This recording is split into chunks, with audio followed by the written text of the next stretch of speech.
తెలంగాణ ఆత్మగౌరవంపై దాడి జరుగుతుంటే చూస్తూ ఊరుకోమని మాజీ మంత్రి నిరంజన్ రెడ్డి ఆగ్రహం వ్యక్తం చేశారు.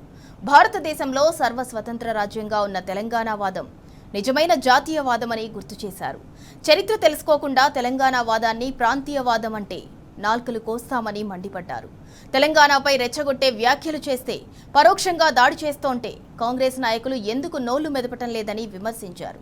రేవంత్ సర్కార్ తెలంగాణ ప్రజలకు ద్రోహం చేస్తోందని నిరంజన్ రెడ్డి ఆగ్రహం వ్యక్తం చేశారు.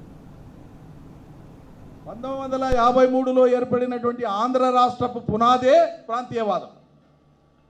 ఆ ప్రాంతీయవాదమే నిజంగా ఉగ్రవాదం అయితే మీరే ఉగ్రవాదులు తప్ప మంది కాదు. భారతదేశ విలీనం కోసం జాతీయత కోసం పాటుపడినట్టు సమాజం తెలంగాణ సమాజం రా వెధవా.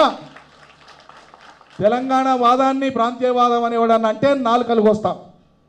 తెలంగాణ వాదం ముమ్మాటికి మా సొంత అస్తిత్వం కోసం మమ్మల్ని బలవంతంగా కలుపుకున్న కారణంగా మాది మాకు కావాలని పోరాటం చేసిన తప్పిస్తే మాది ప్రాంతీయవాదం కాదు. ఇలా కాంగ్రెస్ సర్కారు ఏదో ప్రజలు కొన్ని కారణాల చేత అవకాశం ఇచ్చింది కదా అని ఇలా శత్రువులు మనల్ని ఎక్కిరిస్తుంటే, పరిహసిస్తుంటే, అవమానిస్తుంటే మౌనంగా చూసుకుంటున్నటువంటి రేవంత్ రెడ్డి మొదటి ద్రోహి అవుతాడు తెలంగాణ చరిత్రలో. కాంగ్రెస్ పార్టీ ద్రోహి అవుతుంది, రాసి పెట్టుకోండి.